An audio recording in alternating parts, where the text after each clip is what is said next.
Good morning, everybody, and welcome back to the Anita Bass podcast. My name is Anita Bass, and this episode is proudly brought to you by none other than Awake Tours, the greatest music festival and events travel company in the history of the world.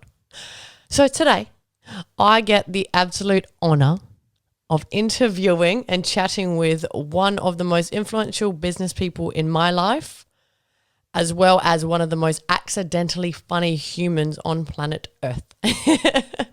He just doesn't know it. So today I get to interview none other than Cousin Daniel, as some of you may know him if you were on the Coachella tour with us. He is going to chat to us. Well, I am going to retell a story that he doesn't remember about him starting on a very shredded, very ripped, very dangerous, but very nice UFC fighter in Las Vegas, because he just got the wrong misconception about him. It just ended funny. But yeah, a really funny night that we had together with Michael Walker. And then after I explain this, we will then go into a bit about business. He himself has run a ridiculously successful business. He chose to sell the business and just get up and leave and go travel America based on it just didn't feel right anymore.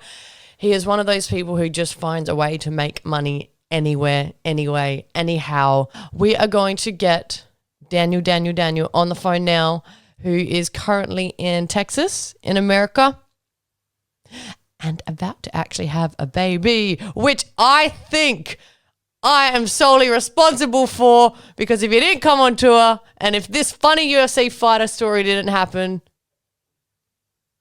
he wouldn't have missed his plane and he wouldn't have met the love of his life. So let's tell this story.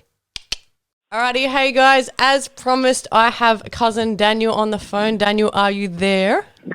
Hello, I'm here. Where are you right now? I'm in a small town in Texas, Trinity, Texas. Oh, bless you. And anyone who is wondering, this cousin Daniel, this is Daniel, the one responsible for Awake Tours starting, that my brother Adam accidentally told me the fake story, which then paved the way for Awake Tours to be a thing. So I think in advance, thank you, Daniel, from everyone who's had an Awake Tours experience. Your fake story has really helped us all out. You're welcome. Happy to help. I don't know if you can hear that crazy dog in the background, but I'm trying to move away. It's okay. You in the middle of the desert. It's probably the least dangerous thing out there. But this is a forest this time. The last middle of nowhere was a desert, so we switched it up. But there's tornadoes here, and one just ripped through here last week. So that was. I think I'm going to go back to the desert. That's scary as fuck. Oh yeah, you've been living in a van, have you not? Before I start the story, what have you been doing for the last few months? Yeah, we just decided. Actually, a week before, we were like, man, it would be cool to live on the road and work from the road, and then didn't give it much more thought. And then about a week later, just looked at each other and were like, yeah, let's do it. So the next day, we went and bought a pop-up camper. And then over the next month, we sold everything we owned. And then we ended up leaving the house. We broke down about an hour from my house, so that was cool. Thought I totally destroyed my transmission, but that was a false alarm. And we continued on our journey after spending the night at Walmart. And yeah, we just traveled around for about 2 months. We headed to Texas. We were in New Mexico at the time, and then we headed to Texas to take advantage of their no income tax for they don't charge income tax there. So, me always looking to save $1. So I ended up, we were headed out here to set up a what's called a domicile residency, where you just basically have that as your residency while you travel around the country.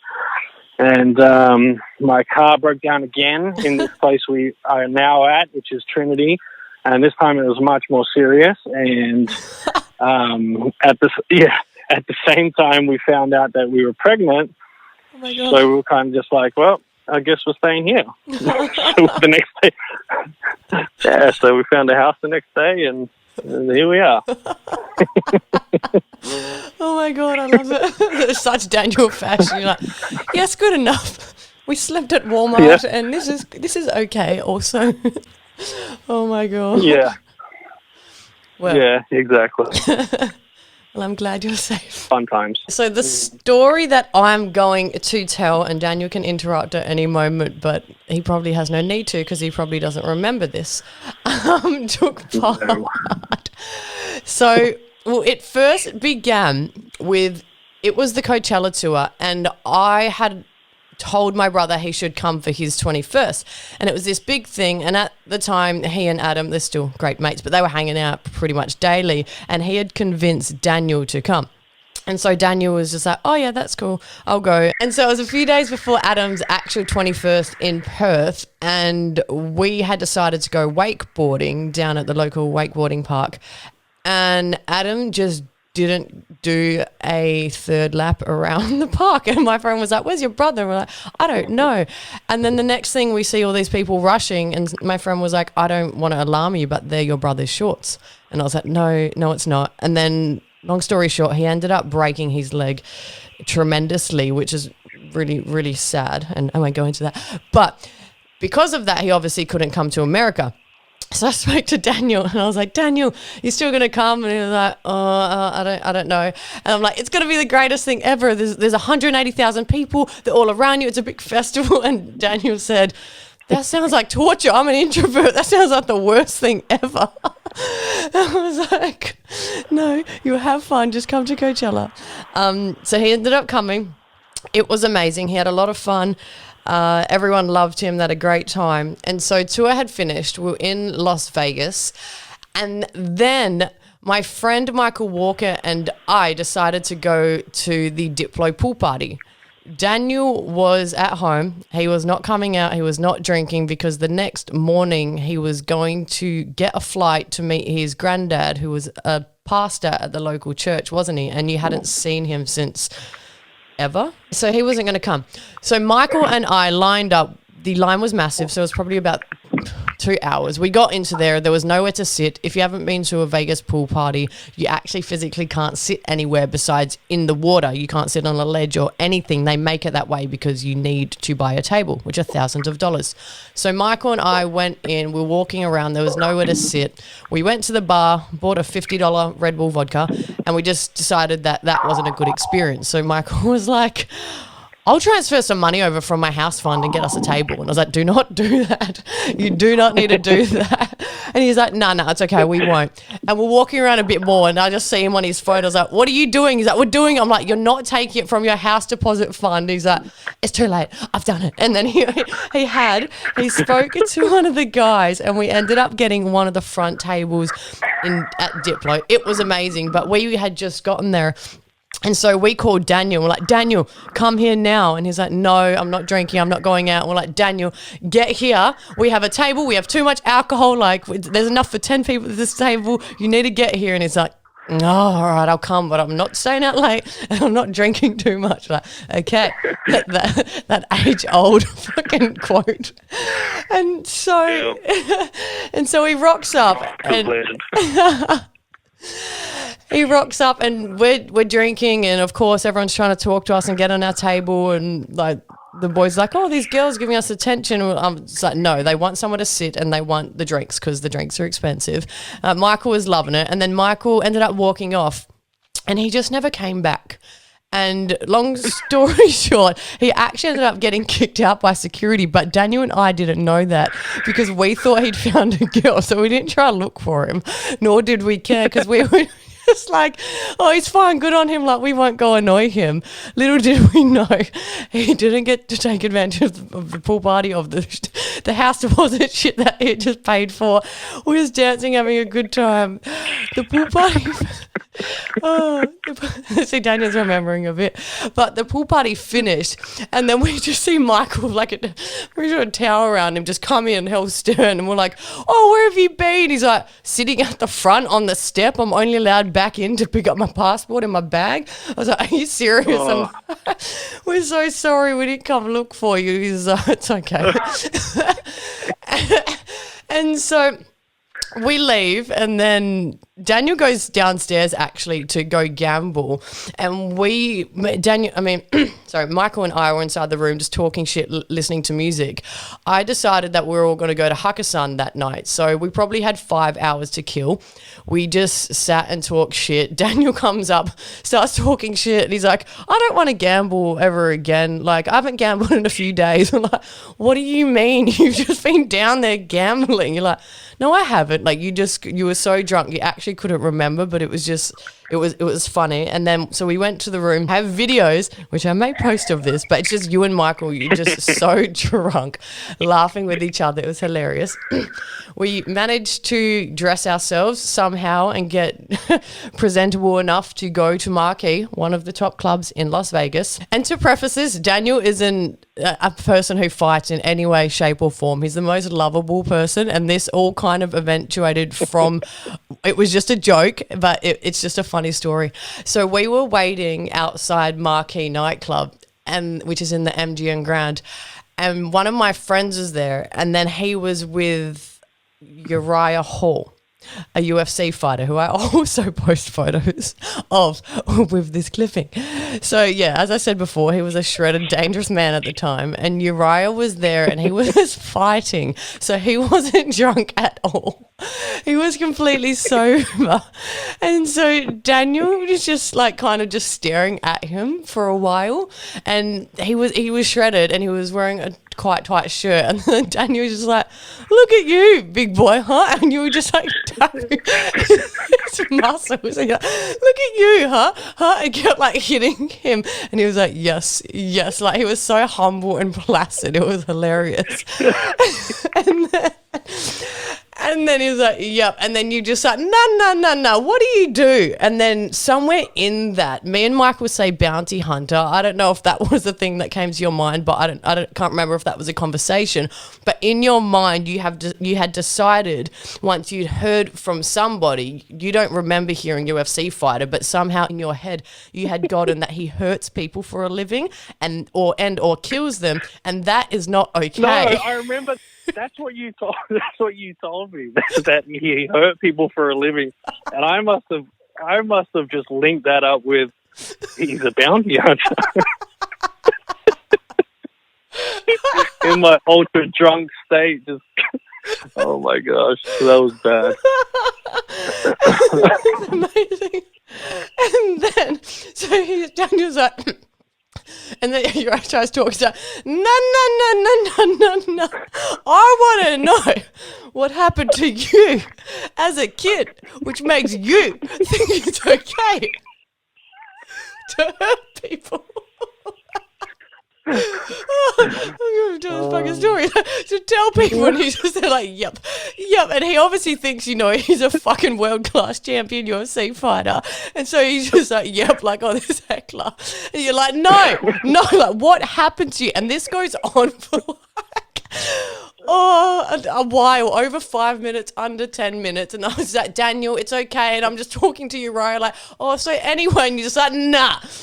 Like, you just weren't having it. You just wanted to know the answer. Oh my God.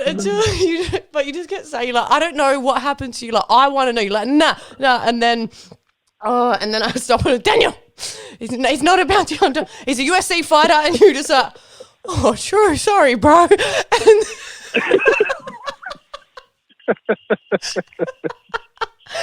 he's just standing there so placid.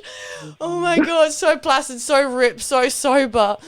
Oh, it was amazing and hilarious to this day. So he leaves. They go into the club. He was fine. He honestly was the nicest person about it, and he didn't think anything of it. He just knew Daniel was drunk, and like it was funny. Like, we were all friends at the end of it. But then came along this other guy, a friend of a friend, who was actually a shit person and he was giving off shit vibes. I remember he thought he was so much better than everyone because he had money, and he had these like red loafers. That's all I remember. They're like, that's right. Yeah. Like some slipper things. Like he was just like out of daddy's money type person, and he actually was, and he was just really rude. And he started just talking about how much money he has from houses and all this shit, and how he works through real estate. And Daniel somehow from that decided that he was solely responsible for his grandpa Jim. It's Jim, isn't it? I think it is. No, Harlan. Oh, fuck. Grandpa Harlan. Not even close, bro. I just give him the most generic name. It's Grandpa Jim. Yeah. Jim Smith. Oh, I ever release this podcast. Oh my god. Okay, so I just saying Grandpa. So he's decided that this dude, because he's talking so much about the housing and real estate, is solely responsible for his granddad losing his house in the 2008 economic housing crisis. Yeah. In my defense, it was a few years after the crash, and I had just watched one of those, those tear-jerking documentaries about it all, like a couple of weeks before that. So it was fresh of mind. Oh my god! And, yeah, so he was just like, literally to the point he had little tears in his eyes. He's like, my grandpa worked so hard his whole life for fucking people like you to just manipulate the economy and take everything from him. You might have some more money now, but you don't think about the little people who get up and slave every day and work for what they have. You don't care. This guy. Dude, I actually called my grandpa after that. I was in another state. I was crying. He didn't even answer the phone. I was talking to his voicemail. I spoke to him 2 days later, and I was like, sorry about that call the other night. He's like, oh yeah, I couldn't understand a word you were saying. Oh my god! It's probably for the best. It's probably for the best, Grandpa. It's so funny. In that moment, you want to call him. Oh my god! I know. Yeah, we try not to drink like that anymore. I'm quite sure you wanted to call your mum, or you did call your mum, but probably, I don't know. And then so you're telling him just basically he's telling him that he's solely responsible. He wasn't responding that nice because he was a dickhead. And I was just like, what? And then I'm like, oh sorry, like he's really drunk, and you just kept trying to tell him and like get in his face or be like, these people are hardworking people, and then the guy just ended up walking off and going to the casino, and you literally like wanted to go speak to him. So me and Michael were actually holding you back, and then you were just like, okay, I'm calm, let me go. And then we let you go, and you just start running. Like, he needs to know what he did, and you just start going to the casino to try and find him, and we ended up just finding you walking or sitting down on the pokies or something, and you didn't find him, but. That was great. It's one of my favorite stories to tell. And then it doesn't stop there. And then so we just walked through the casino. We ended up not going to the club, and we were tired. It had been a long day. We're probably in a state anyway. And then so Michael and I went to our hotels, and then Daniel went to his. And then the next morning I get a call at like 11 or something, and it's just like, hello, where are you? Like, I fucking missed my flight, man. And Daniel had missed that flight to go see his granddad, who had driven an hour because the place is so small. He needed to fucking go from the airport to pick him up. I felt so bad. But yeah, in saying that, that's why we say, how did you meet your now fiance? I want to say line dancing. Is that correct? Well, no, when I landed in Las Cruces, which is where I actually landed in El Paso, but when I got to Las Cruces, which is where my grandfather lives, he lives out there in the middle of nowhere, boonies, he's and so I was staying there, and I was like, man, I'm not going to meet anyone here, I'm not going to be able to do anything. So the next day, I was like, I'm going to go, can I borrow your car? Because I found a group on Meetup. And I think they were doing salsa dancing at a winery, like at this winery. So I just went down there, and that's where it all happened. Ended up meeting Rihanna and having a great night, and the rest is history. But yeah, if I had, it's interesting. I hadn't thought about it like that, but yeah, if I had not missed that flight, then it could definitely have changed my path. We may have not have met.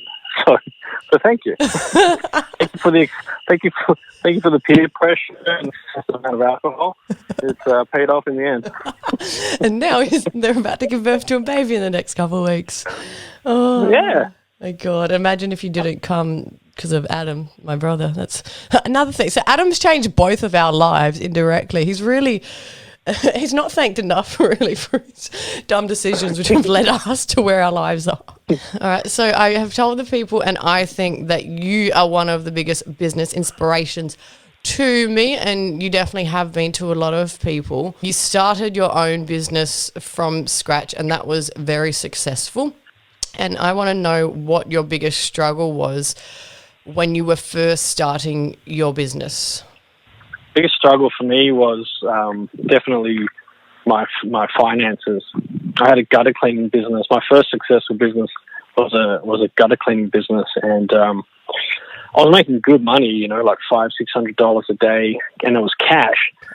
And so when you're making that sort of money and you're young, early 20s, you kind of just think it's going to last forever. You know, you go out on the weekends, you spend your money, you buy stupid things you don't need, and the money disappears real quick. At the end, you don't have money for your bills, you know, like it costs money to run a business, costs money for marketing and everything like that. And so I got to the point where the stress was so large because I didn't know, A, where my money was going. And at the same time, I had big dreams for the business. So I was like, I was basically defeating my dreams by you know, just thinking, oh, well, you know, I'm not making any money. I don't ever have any money. This business sucks. Yeah. And so it was definitely very stressful for me. But what I did was, I ended up just getting a basic Excel sheet, and I started tracking everything, like all my money that was coming in, all the money that was going out. I recorded all on at first it was a weekly basis until I got things on track, and then I went on to a monthly basis and started paying myself a wage, essentially. So I figured out what my base costs were to live from, and then took that as a wage, and then put a little bit of clean money on top of that. But anything else kind of just stayed in the business. And so that helped so much. Like that just wiped away all my stress, and life was much better after that. So yeah, make sure you track your finances. It's funny, the couple people I've spoken to already about business, and my tip also was that finances, same thing, and I can definitely attest to that, saying that I kind of knew nothing about finances until Daniel was like, where is your money going? Show me. Where are you spending it? When do you need it? And it seems so obvious now, like, duh. But yeah, when it is coming in and you're just getting excited and you kind of expect it to be like that, you're like, oh no, I pay for this. Like when I see a bill is when I pay for the bill. And when I pay for this is when I pay for this. And you just see an account with money in it, and that's okay. Until it gets to a point, yeah, when you're literally, why aren't I making money? Why can't, there is a lot of money I see going through. Why the fuck don't I have any? Why am I living week to week, or even sometimes not, or in the negative? And it's just because you've been ignorant, or just not, no one tells you this stuff and you're not trained to, and you just think money in, money out, all good. But it's those little things, and especially, yeah, because it is your business, you get excited and you don't, I guess, have a finance manager person. And so they're not like yes or no. So you can just go to the shops and be like, this would be cool to have, this would be cool to have. Or for Daniel's, you'd buy some equipment, and then those little things literally end up to be like tens, thousands of dollars, and that's where your wage could have come from. And you're just so frustrated, scratching your head. So definitely that is an amazing tip, and yeah, the bit of advice that everyone. And it's a good signal that you're not taking your business seriously, as far as you haven't really thought about where you want your business to go. Because if you think about where you want to be, say in 12 months or a year, 2 years or 3 years, you need to know what it's going to cost to get there. You need to know what your is. Do you want to sell your business? Do you want to grow it and turn it into a franchise? You know, what do you want to do? Yeah. And if you're not looking at the core of that to make any sort of logical decisions, it all has to come from finances. Like, you have to know. Yeah. Because in order to forecast, you have to know what your finances are, where your money's coming in, and so yeah, to me, it's a clear indicator that you're not taking it as seriously as you should be. Yeah. So, and it's not a bad thing. I mean, it's just, and it's, you know, technology makes it a lot easier nowadays. You know, you can use smartphone apps to to record your expenses and income, and there's heaps of bookkeeping software out there. It makes it easy. That's the other problem. It's like finances is very boring. Yeah, tedious. Nobody wants. Yeah, exactly. It's tedious. Nobody really wants to do it. But if you can afford to, outsource it as soon as you can. Don't get bogged down by jobs that you don't want to do. Yeah. So. Definitely. But you don't know that unless you finance. Unless you know you finance, you don't know if you can afford to outsource it or not. Sorry. Double-edged sword here. No, definitely. Yeah. Because that's the thing. I don't want to do that job, but can you afford it? Yeah, exactly. Daniel obviously had a very successful business to be in your early 20s and to be turning over $500 a day for something you created in your own brain and in your dad's back room at the time. So that is amazing. Like he was really that young, and you chose to sell your business even though at the time it was still giving you amazing returns. So I want to know a bit about the mentality behind that, given that a lot of people would think you're crazy because money is what, quote unquote, people go for in a business, and you were getting that times 100. You were well on your way to being, you were successful. You were on your way to making a lot more money. So what was it in you that then made you sell the successful business and just follow a calling inside you that no longer served you, to pack it all up, sell it, and to fucking go to America, basically? Well, it was a combination of things, really. It was, I knew I had outsourced pretty much every part of the business. I had made everything into a system, documented it all, and made it so that other people could step into these different roles that I was doing, so that I could take myself out of the business. And once I did that, I wasn't really doing much. But at the same time, the margins were a lot smaller, of course, because I was paying a lot of people to do different things. And so I realized at that point that the only way I was going to be happy in that business is if I was doing absolutely nothing, because I despised it at that point. I didn't like any part of it. And, there's various reasons for that, but, it just didn't spark joy for me. So I was pretty much done. And so I could see that in order for me to get it to a point where I was going to be able to make enough money to be happy, I would have had to have had at least 4 or 5 teams of 2 guys working under me, plus a virtual admin staff, which is a lot of management. Like when you work for yourself and it's just you, it's completely different to when you have to have employees. Having employees can be a pain. And so I didn't want to do that for that reason, for employees. And so the other side was I had just finished coming back from South America from my holiday. I was there for probably about 2 months. And so, I was in the freedom mindset after that. I was, you were so happy. I just traveled. Yeah, I was happy, and I was just free, just had an amazing experience. And, I was so in the moment, and then have to come back to getting back on the grind and going back into that logical brain and having to figure out pain in the ass things every single day. I was just I'm not about this. You're like, this does not serve me.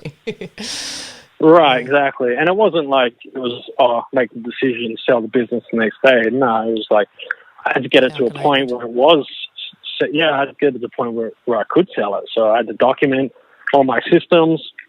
I had to, because that's what people look for in a business when they buy it. They want to know what your revenue is, what your assets are, but they also want to know what your kind of intellectual property is, how your business is run. Can anybody step into your business and just pick it up from where you left off, or is it dependent on you? And that's one thing for those people that are listening that want to ever start a business. You always want to make a business if you're just doing it as a hobby and trying to make money, then it's cool. Obviously, it's going to be dependent on you. But if you want to grow it into something big, you have to think with the end in mind and try to get yourself out of all of the different roles you play as quickly as possible and get other people doing those things and start to document what things are through policies and procedures, which was not fun. Yeah. Do that. Yeah, that was not fun at all. But anyway, you got to do that. And then when the person looks at buying your company, they look at all of that, and it looks like a valuable asset to them. So I had to do that for like 2 years. It took me a couple of years to finally come out and make the decision, and then find someone to buy it. So, but then I was out, and I was free, and it just so happened about the same time, you were encouraging me to go back to the States, and I was like, well, you know what? I want to meet my grandpa, and I had just won a cruise through the Mediterranean through a network marketing company I was with at the time, and I was just like, yeah, why not?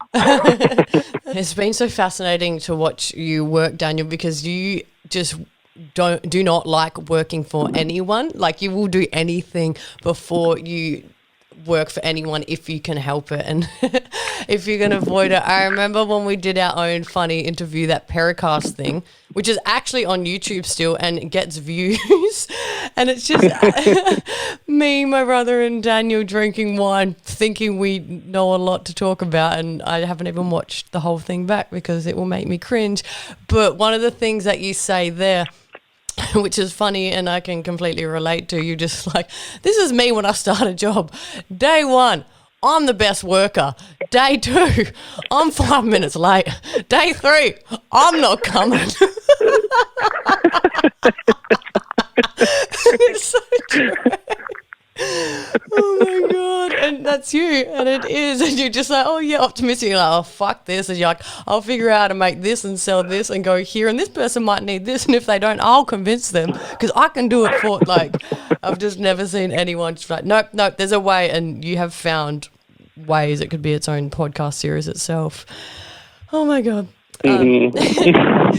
So that leads me to my next question, which is advice to anyone starting off in business, or even if not business, in a new venture in life, but let's say business, who are too scared to, based on their fear of failure or their fear of other people's opinions. Well, they're pretty much the two things that stop people. It all comes back to caring about what other people think. I was lucky where I never really saw failure as a bad thing. I don't know why that was. My dad was always a big influence in my life, so he was always pretty forgiving about things and just encouraging about any kind of mistakes. So that probably plays a big part. It's hard for me to give advice. I'm not caring about what other people think, but like that's a huge one. Like I said, because it didn't really affect me. But if you got to figure out how to get around that within your own life, is just to go ahead and do it anyway, and don't see failure as I know it's cliche, but don't see failure as you messed up, you did something wrong. Yeah, you might have done a mistake, but at the same time, you've definitely learned something. You always learn something when you fail, always, no matter what. And so, and then, who knows? Maybe during that venture, this is what happens to me. I failed so much, it's ridiculous. Like, I mean, Daniel's had a lot of businesses.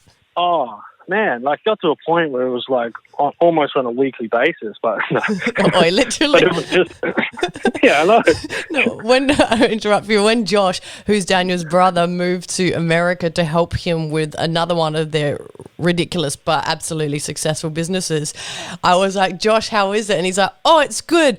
It's good. It's good that I'm here also and I'm not more like a silent partner in Perth. He's like, because Daniel, he's like that entrepreneur, that fascinated mind. He's the ideas man, which is good in the beginning. But when you've got something that you're working on every single day, he'll just be like, what about this? So I read this. He's like, well, this is the thing. And don't fucking say another thing's a thing because we put all my money into this one. So let's stick with it. And I was like, yeah, it's good in the beginning, but you need someone to reel it back. So I can attest to that. Like, what about this? Yeah, and that's interesting that you bring that up because Josh is a legend too. He had a lot of patience. For me during those times. So, Josh, listening to this, thank you. I'm sorry, but we did all right. It wasn't too bad. But anyway, one thing you learn about yourself as you grow is everybody has their own skill set, and there are people that build systems around educating you on what your strengths are and your weaknesses. Yeah. And so I recommend, doing some research on that. I'm trying to remember. Ashley Ferguson actually taught me a lot about that. What I learned from that was that, I'm a creator and I'm a mechanic. So that means I like to think of ideas all the time, like constantly.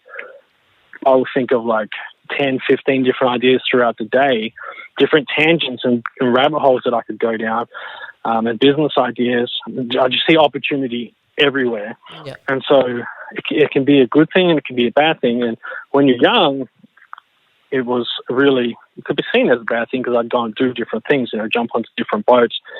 But like I said before, you get experience doing that. And so you might meet someone down one of those rabbit holes and they might prove to be beneficial to you later on, or you might have learned something that you can use for another business venture down the road. So, there's never failure in that sense. But being a creator is good. Like, for example, with the gutter cleaning business, there was nothing there for me to create anymore. I had built systems. I had built a dope marketing machine. I was getting leads in. I was closing them on the phone. I was charging twice my competitors. But there wasn't really anything else I could do that sparked that creativity in me, like that creative energy. Yeah. And that mechanic side comes out in, I like to build things. So, for example, that's where my online marketing comes in, because I can build a website real quick. I can learn about search engine optimization, or build a Facebook ad campaign, or Instagram marketing, social media marketing, direct sales, whatever it is. I can learn about it and build a system around it. But as far as maintaining it and doing the day to day and interacting with people and customers, that's my weakness. Yeah. So to learn that over time, and I implore people to learn that as soon as possible.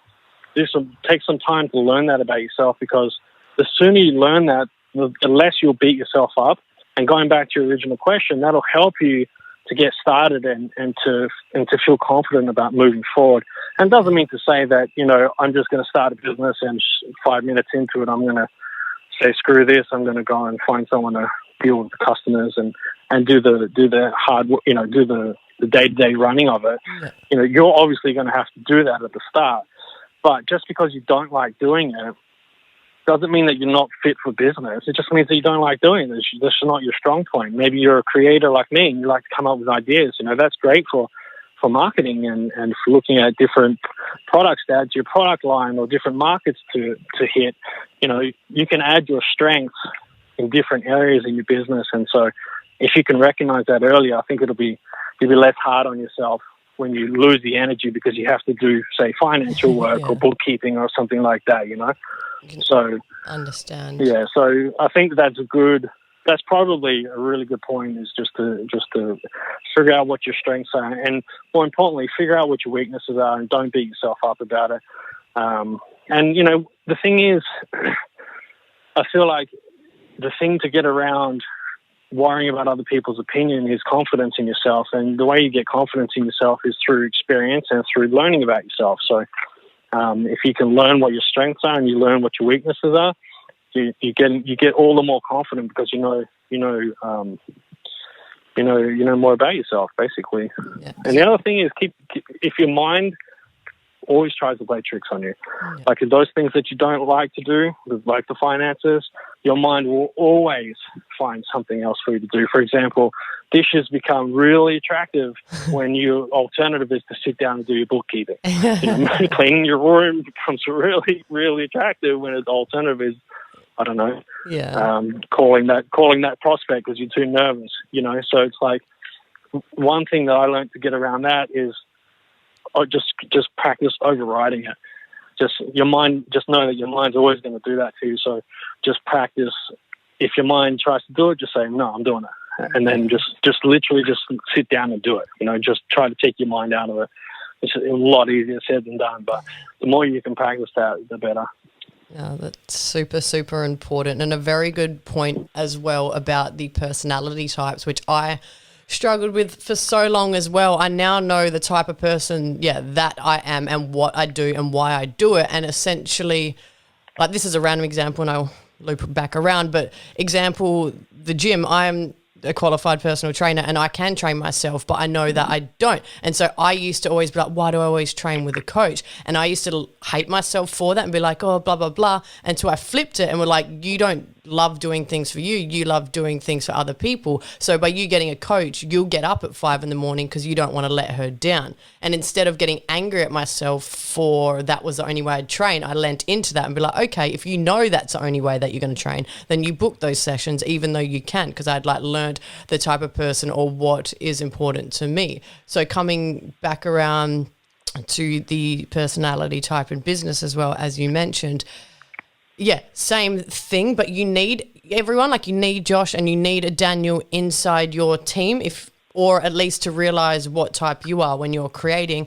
So I would call myself a creator as well, but somewhat a dreamer too. And you're a dreamer. Like we create, we're like, oh my God, you can do this, and this. And we're like, how they say Walt Disney would have different rooms for different ideas that he'd have and he'd sit in them. Like we are the creative and I guess the go-getters, which is sometimes impractical, and that's when we also need other people in our team or to like bring us back a notch and be like, oh, I've got all these amazing things, and you do need someone even though you're like, oh, fuck off, these are my dreams, to be like, but can we afford it? Can we do this? Have we thought about this? Have we thought about the weather? And you're just like, no, let me live in my la la land. But you do need like in a team essentially every single type of person. And instead of me hating myself for being that way inclined and it's sometimes completely irrational, as like Josh would have been like, why is Daniel all these ideas? You need that, because without like Daniel, it wouldn't have started, because the rational person would have thought about all the rational ideas why it wouldn't work. So when we're like dreamers and we're like, go, go, go, go, go, and we just make it happen, and people are sometimes like, you're crazy. But if it wasn't for that crazy person who gave it a shot, like it probably wouldn't have taken off, because there are enough reasons why it won't work. So that's where you have to lean into it, and it's not bad to be the way that you are as well, I found, because I used to hate myself for it too. But why can't I stick to something? And then I just go off feelings and no logic. And then, that's when you're going to train yourself in the other skills that you hate, like the finances. So then you're just not living in dreamland forever. Okay. Yeah, and it's not like one's better than the other. Yeah, it's just is. And I like that you brought up a team. When you understand personality types and you start to work in a team, like for example, for me, when I used to work in teams, I used to get pissed off at people because they weren't doing what I like to do. Yeah. Like they weren't like me, and so because I had the vision and the idea of where things were going all the time, I would just expect people to understand that and be able to pick up and do things on their own. But it's like, it doesn't work like that. And so I would get angry at them. But now, stepping back and understanding the personality types, now I understand, well, they had different strengths to add to the business. And I should have acknowledged that. I don't have any regrets. It's just all learning. But in that situation and in any future situations, I would acknowledge that and understand that and accept it. I wouldn't get angry at them. I'd be happy because I know that they're gonna be able to do a part of the business that I don't like, that they do like. Yeah, so, and some people do. Like I've met people who just froth accounting and love numbers, and they're like, "Oh my God, lock me in a room and not see anyone and let me punch numbers." Where I would just rather stare at the wall. Like it's just, and when I have to do it, it's so hard for me to do those tedious tasks. Like I'll spend 8 hours doing an Excel spreadsheet, which someone can do in half an hour, because I just get so distracted. I walk around, I like put my headphones. I'm like, no, we're doing it. And I make little bets to myself. But everyone is different. It's not worth you doing eight hours of your time trying to build an Excel spreadsheet you can pay someone on Fiverr to do in an hour, cost you $5. You know what I mean? It's like, it's not worth the stress, because it might take you 2 days to recover from that trauma. And it really is trauma. Like when you put yourself through that sort of thing, it's like you start to question why you're in business anymore, and you start to lose energy, and it's like, it's not good, So you got to weigh that up, with what is this, and can I outsource? Always be asking yourself that question. Yeah. Very good point. So in closing, I just wanted to ask you, what advice would you give to your younger self? My younger self? Not that you're old now, but to your younger. It's an an interesting question. I would, if I had a message to send back to my younger self, I would say, buy Bitcoin as much as you can and sell it at 19,000. Buy Bitcoin. Wait, I remember I asked you this. I'll diverse. I asked you a question on my old vlogs when I was like 23, and I was like, "You're speaking to 1 million people right now. What do you want to say to all of them?" And you're like, if all of you could just give me $1 each, just $1 PayPal to Daniel at myluckypearls.com. I was like, that's such a good answer. Instant millionaire. But anyway, back to yours. I'd be a millionaire and I'd live out all your dreams for you. I promise to film it. That offer is still on the table, by the way. No, I don't know. It's that's a tough one. For me, it's a tough one because I'm happy, you know, like I don't have any regrets. You've also done. Yeah, exactly. I've always done what I wanted to do. I'm just happy where I'm at right now. And if I was to give myself advice when I was younger, I might not be here. Maybe be more patient in life. You know, life's long. I didn't realize, you know, when I was younger, I was always in a rush to be a millionaire, and that brought about all sorts of unnecessary stress, I think. So, and beating myself up that I, you know, putting an unreasonable expectation on myself and not reaching that, you know, did put some stress on me.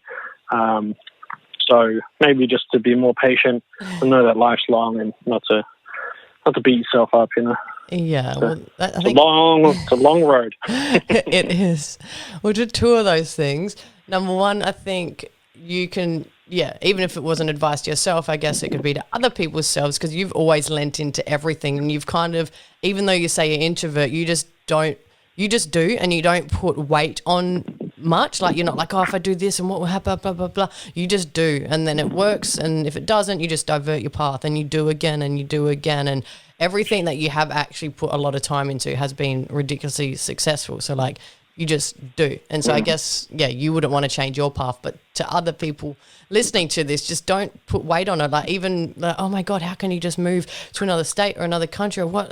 It's not that bad once you've done it, and there's nothing on the other side of the fear except for the loss of that experience, and you grow and you get richer in every single way from doing that. And then my second point was, to your millionaire, I just want to say I was the same, and we just ripped this $1 million fucking figure out of thin air and run with it. Like, I think the stat is if you make $400,000 a year in the US, you are the top 1% of earners type thing, like, ever.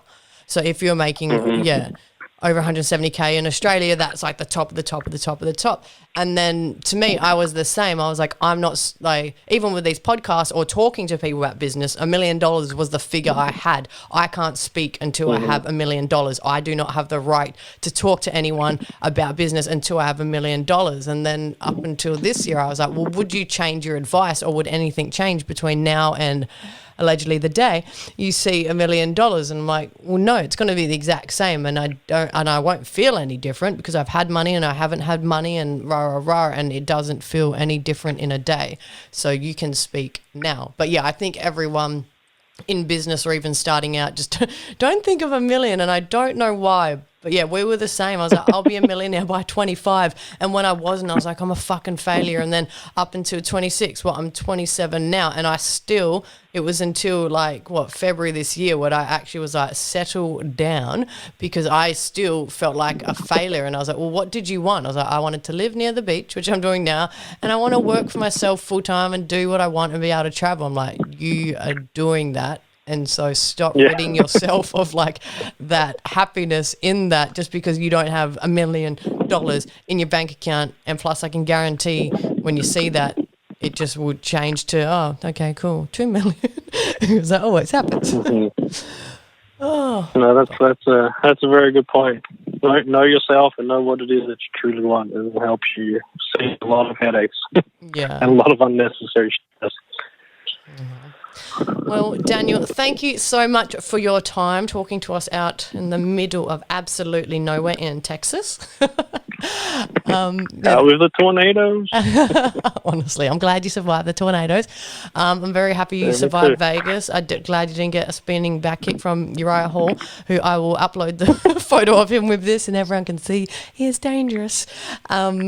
See if you can Photoshop him so you're giving me a left hook or something. That'll be funny. I'm sure he would have wanted to. No, don't do that.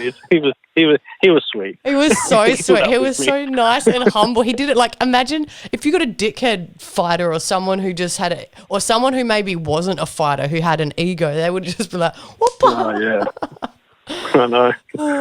Yeah, that would not have been good. He's a great guy. He's a greatie. But no, thank you so much, Daniel, for your time. I'm sure everybody loved listening to you. Thank you for your advice. There's so much to take away from this. We love you, we miss you, and see you when we do, Cousin Daniel. Thank you. Bye-bye.